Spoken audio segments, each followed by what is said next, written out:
ایک طرف 2 لاکھ ساسانی لشکر جس کا سپہ سالار قارون جیسے ظالم سردار کیا تھا، کوئی ہے تم میں جو میرے ساتھ مقابلہ کرے؟ دوسری طرف صرف 20,000 اسلامی لشکر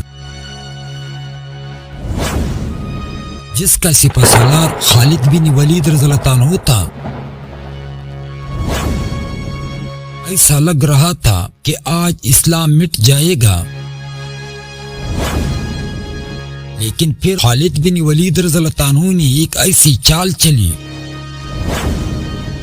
جس سے میدان جنگ خون سے لال ہوئی اور ساسانی سلطنت کی غرور خاک میں مل گیا۔ آئیے جانتے ہیں جنگ دجلہ کی اصل حقیقت کیا تھی۔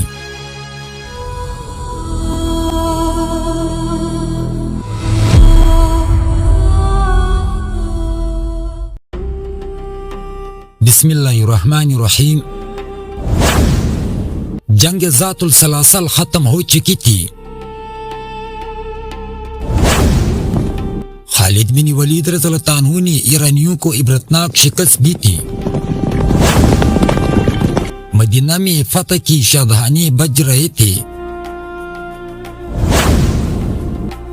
لیکن ایران کی مدائن میں صف ماتم بچی تھی۔ شہنشاہ فارس اردشیر غصے سے آگ بگولا تھا۔ اسے یقین نہیں آ رہا تھا کہ عرب کے چرواہوں نے اس کی فوج کو کیسے شکست دی۔ اردشیر نے فیصلہ کیا کہ اب مسلمانوں کو ایسا سبق سکھایا جائے کہ ان کے آنے والی نسلیں بھی کانپ اٹھے۔ ایرانیوں نے اپنی شکست کا بدلہ لینے کے لیے ایک نیا لشکر تیار کیا۔ انہوں نے بصرہ کے قریب المدار کے مقام پر اپنے فوجی جمع کرنا شروع کی۔ یہ مقام دریا دجلہ کے کنارے پر واقع تھا۔ ایرانیوں کا منصوبہ بڑا واضح تھا۔ وہ مسلمانوں کو پیش قدمی سے روکنا چاہتے تھے۔ وہ چاہتے تھے کہ خالد بن ولید رضی اللہ عنہ کو عراق کی زمین سے باہر نکال دیا جائے۔ فارس کی بادشاہ نے اپنے بہترین جنرلوں کو واپس بلوا لیا اور ان میں سے قارون نامی ایک تجربہ کار سپہ سالار کو اس لشکر کا سپہ سالار بنا دیا۔ قارون کے ساتھ قباد اور انوشجان جیسے ظالم سپہ سالار بھی ساتھ تھے۔ یہ وہ لوگ تھے جو جنگی فنون میں ماہر سمجھے جاتے تھے۔ ایرانی لشکر کی تعداد مسلمانوں سے کہیں زیادہ تھی۔ ان کے پاس اسی دور کا جدید اسلحہ تھا، زرپوش گھوڑے تھے اور شاہی غرور تھا۔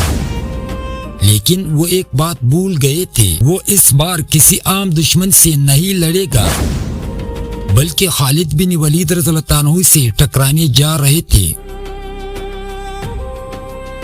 جنگ سلاسل کے بعد خالد بن ولید رضی اللہ عنہ آرام سے نہیں بیٹھے تھے۔ وہ جانتے تھے کہ زخمی سانپ دوبارہ حملہ ضرور کرے گا۔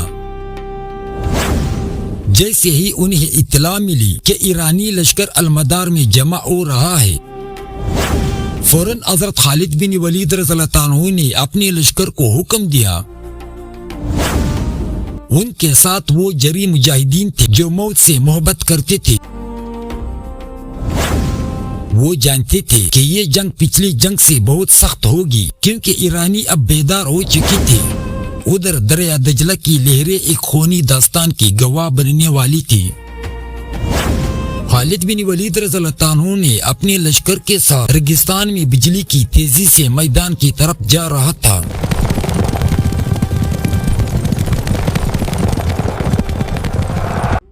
تاریخ کا وہ باب روشن ہونے والا تھا جسے ریتی دنیا تک سنہری حروف میں لکھا جانا تھا۔ دریا دجلہ کے کنارے گرد غبار اڑ رہی تھی۔ حضرت خالد بن ولید رضی اللہ عنہ کا لشکر المدار کے مقام پر پہنچ چکا۔ سامنے کا منظر کسی ہولناک خواب سے کم نہ تھا۔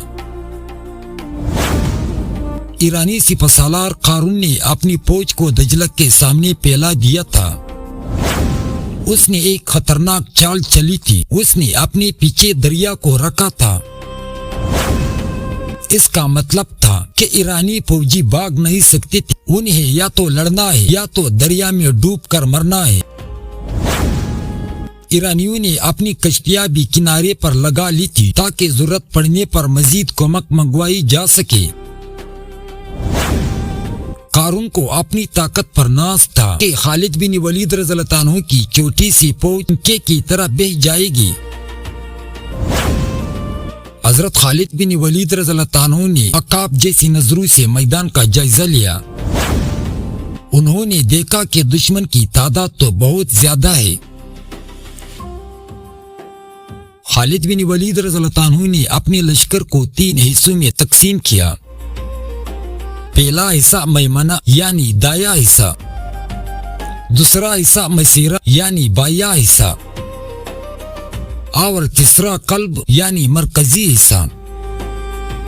انہوں نے اپنے سپاہیوں کو حکم دیا جب تک میں حکم نہ دوں کوئی اپنی جگہ سے نہ ہلے.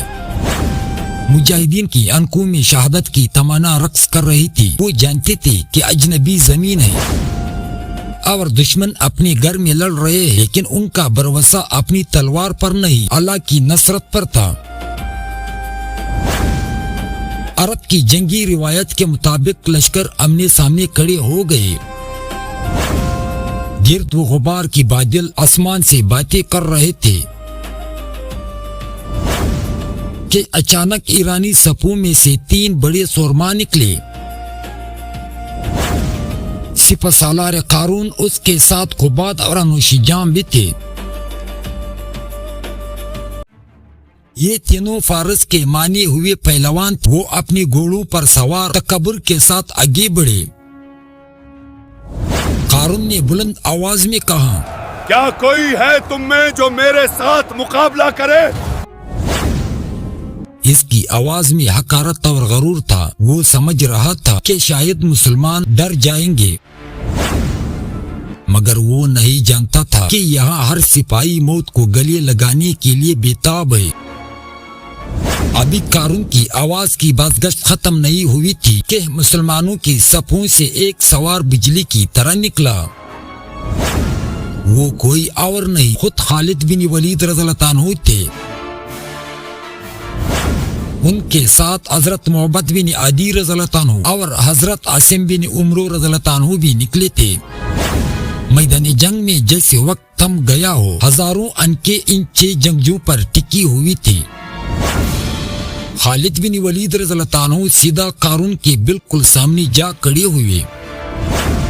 یہ صرف 2 انسانوں کا ٹکراؤ نہیں تھا، یہ حق اور باطل کا براہ راست مقابلہ تھا. مقابلہ شروع ہوا. تلواریں نیام سے نکلے اور بجلی کی طرح گوندنے لگے. قارون نے اپنی پوری طاقت سے خالد بن ولید رضی اللہ عنہ پر وار کیا. خالد بن ولید رضی اللہ عنہ نے ایک زوردار ضرب لگایا اور قارون کا سر تن سے جدا ہو کر خاک میں گر پڑا. ابھی ایرانی فوج اس صدمے سے نکل بھی نہ پائی تھی.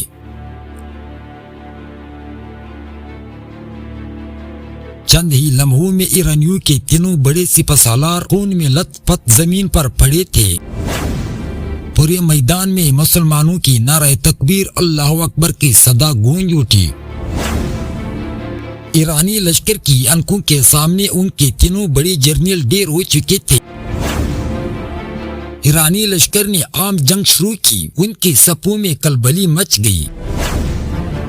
افراتفری کے اس عالم میں خالد بن ولید رضی اللہ عنہ نے وہ فیصلہ کیا جس کا دشمن نے سوچا بھی نہ تھا.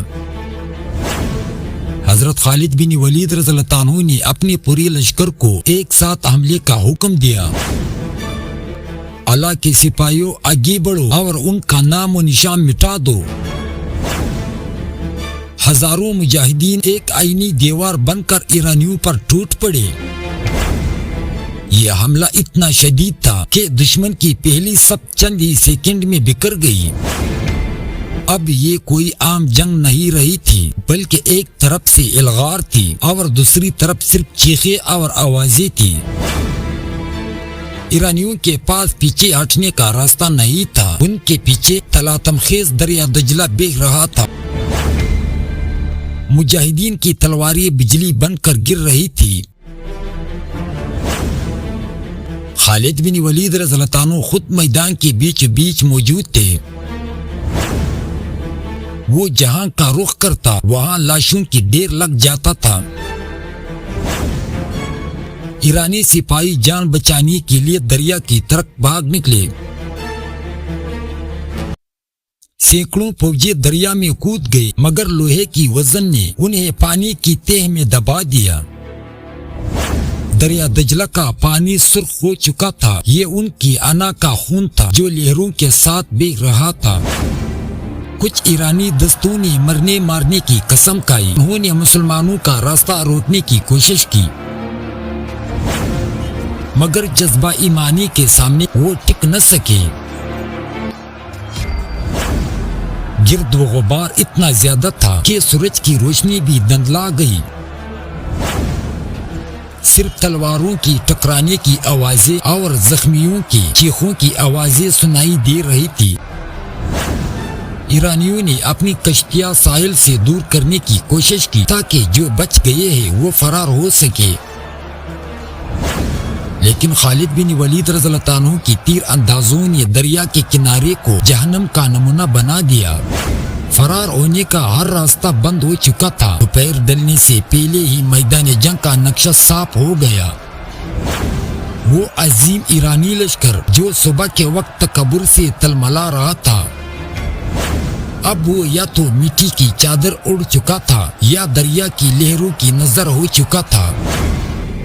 ایرانیوں کا وہ کیمپ جو سونے اور چاندی سے بھرا تھا اب مجاہدین کے قبضے میں تھا.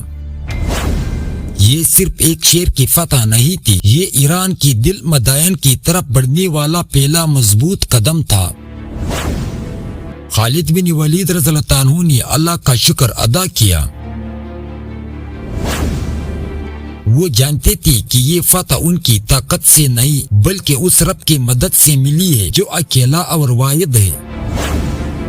جب فتح کی خبر خلیفہ اول حضرت ابوبکر صدیق رضی اللہ عنہ تک پہنچی تو آپ کا چہرہ خوشی سے چمک اٹھا. جنگ دجلہ نے ثابت کر دیا کہ اگر ایمان مضبوط ہو تو دریاؤں کی موجیں بھی راستہ دیتی ہے اور پہاڑ بھی ریت کی دیوار بن جاتے ہیں. اس جنگ نے ایرانیوں کی کمر توڑ کر رکھ دی تھی.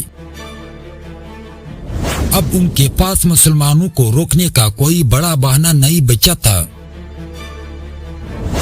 خالد بن ولید رضی اللہ عنہ نے دکھا دیا کہ ایک عظیم سپہ سالار وہ ہوتا ہے جو دشمن کی نفسیات سے کھیلتا ہے, جس نے دریا کو دشمن کا مددگار نہیں بلکہ اس کی موت کا گڑھا بنا دیا. آج دنیا بھر کی ملٹری اکیڈمیز میں خالد بن ولید رضی اللہ عنہ کی ان جنگی چالوں کو پڑھایا جاتا ہے.